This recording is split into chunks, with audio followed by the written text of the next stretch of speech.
नमस्कार दोस्तों। हमारे किसी अभ्यर्थी ने कमेंट्स बॉक्स में टिप्पणी किया था कि सर एक बार दैनिक भत्ता, स्थानीय सड़क मील भत्ता एवं आनुषंगिक व्यय के बारे में फिर से बता दीजिए। तो देखिए, मैं उसको फिर से संक्षेप में बताने आया हूँ। ये पार्ट 11 है, साधारण यात्रा नियम, सहायक कुल सचिव एवं विभागीय परीक्षाओं हेतु ये वीडियो है। और सभी सरकारी कर्मचारियों, अधिकारियों के लिए भी जो कि सरकारी काम करते समय यात्रा भत्ता के संबंध में टीए बिल वगैरह का परीक्षण करते हैं या टीए बिल बनाते हैं। तो ध्यान रखिए, साधारण यात्राओं में अनुमन्य व्यय में 4 चीज़ें शामिल होती हैं। मैंने मील भत्ता में किराया एवं आनुषंगिक व्यय को शामिल किया है। किराए का मतलब कि अनुमन्य किराया, जब कोई कर्मचारी अधिकारी किसी स्थान की दूरी तय करता है तो जो किराया होता है ट्रेन का, टीए बिल नियमों में ट्रेन के किराया का उल्लेख किया गया है या वायुयान के किराए का उल्लेख किया गया है अगर वो वायुयान से यात्रा करने का अधिकृत है। तो सामान्यतः ट्रेन किराया मान्य होता है। और यदि कोई कर्मचारी अधिकारी ट्रेन की से न जाकर सड़क से जाता है, बस के द्वारा जाता है, तो उसको बस का किराया दे होगा, बशर्ते ट्रेन की किराए से बस का किराया अधिक ना हो। ठीक है। तो मील भत्ता में हम किराया एवं आनुषंगिक व्यय को शामिल करते हैं। तो किराया तो आप समझ गए, किराया आपका ट्रेन का किराया जो उस श्रेणी के कर्मचारी को देय है, वास्तविक किराया जो उसको देय है वो मिलेगा, या बस से अगर यात्रा कर रहा है तो बस का किराया, इनमें से जो कम होगा वो देय होगा। ट्रेन के किराए से बस का किराया कम होना चाहिए। और जब व्यक्ति बस से यात्रा करेगा तो जो उसका कंट्रोलिंग अथॉरिटी या नियंत्रक अधिकारी है वो उस टीए बिल को काउंटर साइन करेगा। ठीक है। अब आता है आनुषंगिक व्यय। आनुषंगिक व्यय जितनी दूरी कोई व्यक्ति तय करता है तो उस दूरी को भी टीए बिल में लिखा जाता है कि मान लीजिए किसने लखनऊ से आपके मेरठ की दूरी तय की, तो जितनी दूरी होगी ट्रेन टिकट में, इसलिए दूरी लिखी जाती है, आप देखेंगे ट्रेन टिकट में दूरी लिख के आता है किलोमीटर, तो उतने किलोमीटर का आपको आनुषंगिक इंसिडेंटल व्यय मिलेगा। ये माना जाता है कि किराए के साथ साथ जो उसके अन्य खर्चे होते हैं वो उसकी प्रतिपूर्ति होती है।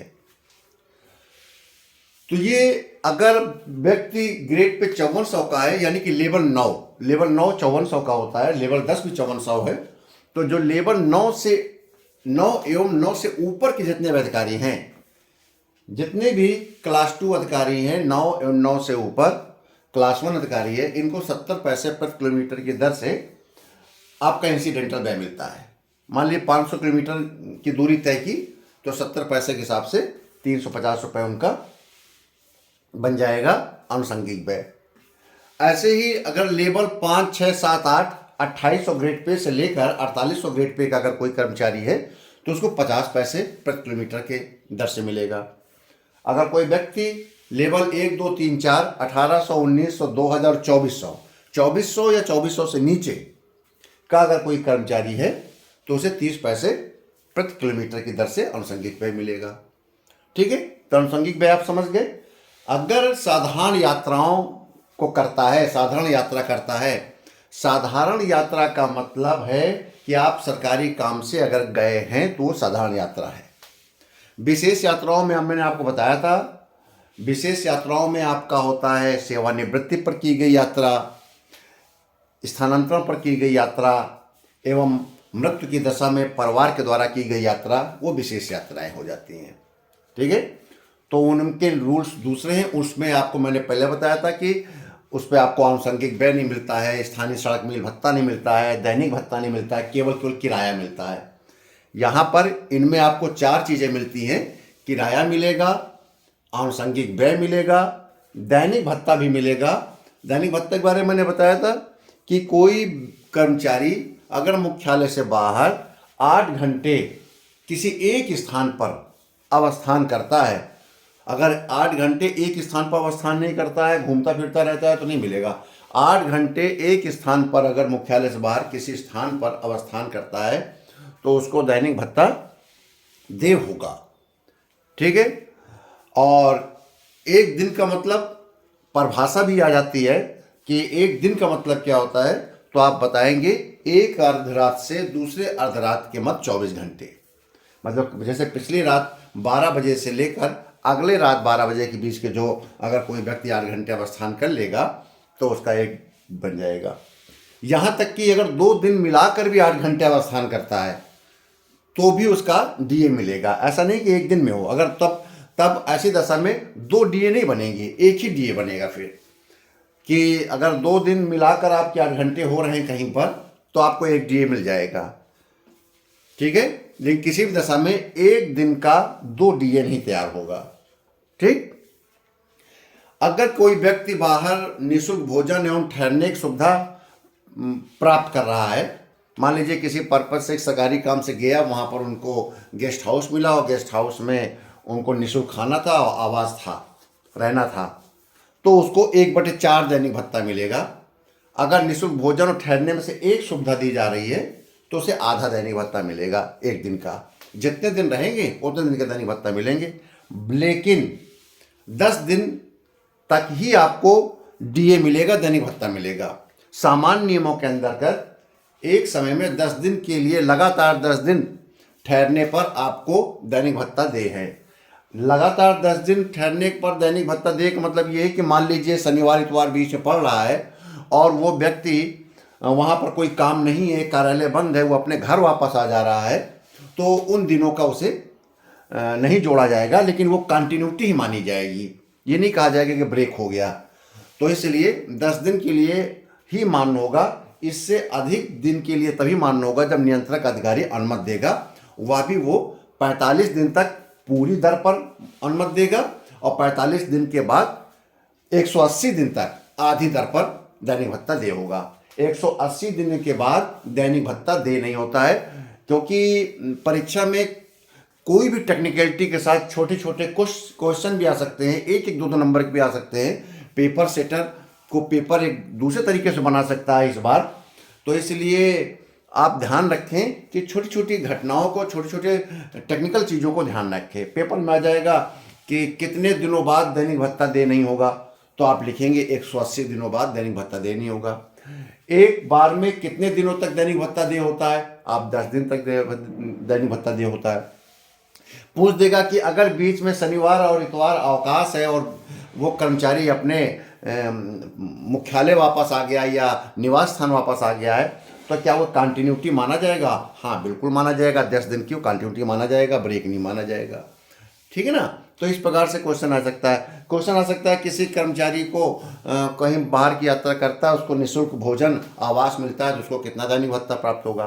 तो ये 1 लाइनर टाइप के अगर क्वेश्चन आ गए, मान लीजिए उसने यात्रा भत्ता नियमों के अंतर्गत 10 क्वेश्चन दे दिए और वो 10 क्वेश्चन उसने छोटे छोटे क्वेश्चन दिए, क्वेश्चन आंसर टाइप के, और वो 10 नंबर के थे, एक एक नंबर के 10 क्वेश्चन दे दिए और क्वेश्चन बहुत सिंपल थे, लेकिन आपने बहुत उसको डीपली नहीं पढ़ा, तो आप ऐसा हो सकता है कि 10 में से कुछ क्वेश्चन ना कर पाएँ।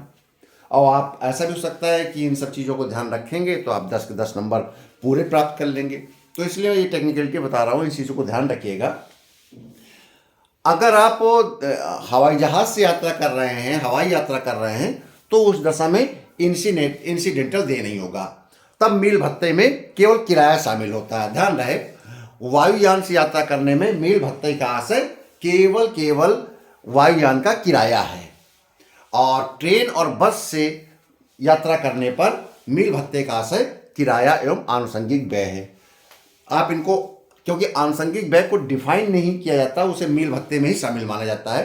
तो आप ये मान चलिए, साधारण यात्राओं में आपको मील भत्ता, दैनिक भत्ता, स्थानीय सड़क मील भत्ता, स्थानीय सड़क मील भत्ते के अंतर्गत आपको पता ही है, जैसे कि हमने बताया था कि सामान्यतः स्थानीय सड़क मील भत्ते को हम वो आपका कलेक्ट्रेट से नापते हैं।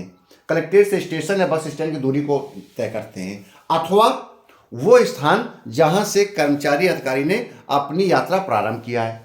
अगर उसने अपनी यात्रा घर से प्रारंभ किया है बाहर जाने के लिए, तो घर से जो स्टेशन या एयरपोर्ट या बस स्टैंड की दूरी होगी, ये वास्तविक स्थानीय यात्रा होगी। और इस यात्रा को हम 10 रुपये प्रति किलोमीटर के दर से लेंगे। कैसे लेंगे? जैसे कि कोई व्यक्ति घर से स्टेशन गया और तो उसने 15 किलोमीटर स्टेशन है लखनऊ में मान लीजिए, तो उसने 15 का 10 से गुणा किया, 150 ले लिया। फिर स्टेशन से उसने ट्रेन में बैठा, फिर ट्रेन में बैठने के पश्चात उसको उतरा वो मेरठ से उसको जाना है अपने सरकारी कार्यालय जहाँ उसको भेजा गया है, वहाँ से स्टेशन से उसकी दूरी है 15 किलोमीटर, मान लीजिए 20 किलोमीटर है वहाँ से। तो 20 किलोमीटर का गुणे 10 से करेगा, 200 रुपये ले लेगा फिर वहाँ का स्थानीय भत्ता। काम पूरा करेगा, 8 घंटे का अवस्थान करता है तो एक डीए ले लेगा। 8 घंटे बाद जब कार्यालय से चलता है तो स्टेशन आएगा, फिर वो 20 किलोमीटर आएगा, तो फिर 10 के हिसाब से अपना स्थानीय किराया ले लेगा। स्थानीय किराया लेने के बाद फिर ट्रेन में पकड़ेगा, ट्रेन पकड़ने के बाद फिर से वो लखनऊ स्टेशन उतरेगा, और लखनऊ स्टेशन उतरने के बाद फिर घर आएगा। घर आने की दूरी उसकी 15 किलोमीटर है, फिर 10 से गुणा कर लेगा। तो ये जो दूरियां हैं इसको स्थानीय यात्रा भत्ता कहते हैं, यात्रा कहते हैं, यात्रा व्यय। निवास से गंतव्य स्थान या रेलवे स्टेशन से निवास के बीच की जो दूरी तय करेगा उसको आपको स्थानीय है। तो आपको ये 4 चीज़ें इसमें शामिल की जाती है स्थानीय यात्राओं में: किराया, आनुषंगिक व्यय, दैनिक भत्ता और स्थानीय सहायक मिल भत्ता। तो मुझे आशा है कि अब आप ये चारों चीज़ों को अच्छी तरह से समझ गए होंगे और साधारण यात्रा नियम भी समझ गए होंगे। किसी प्रकार की और आपको कोई समस्या आती है, दिक्कत आती है, तो आप अपना कमेंट्स कीजिएगा। उसको हम बाद में जब रिवाइज कराएंगे, परीक्षा की जब तिथि निर्धारित हो जाएगी और जब प्रैक्टिस का समय आएगा, तब उस समय हम फिर उस पर डिस्कशन कर लेंगे। बहुत बहुत धन्यवाद।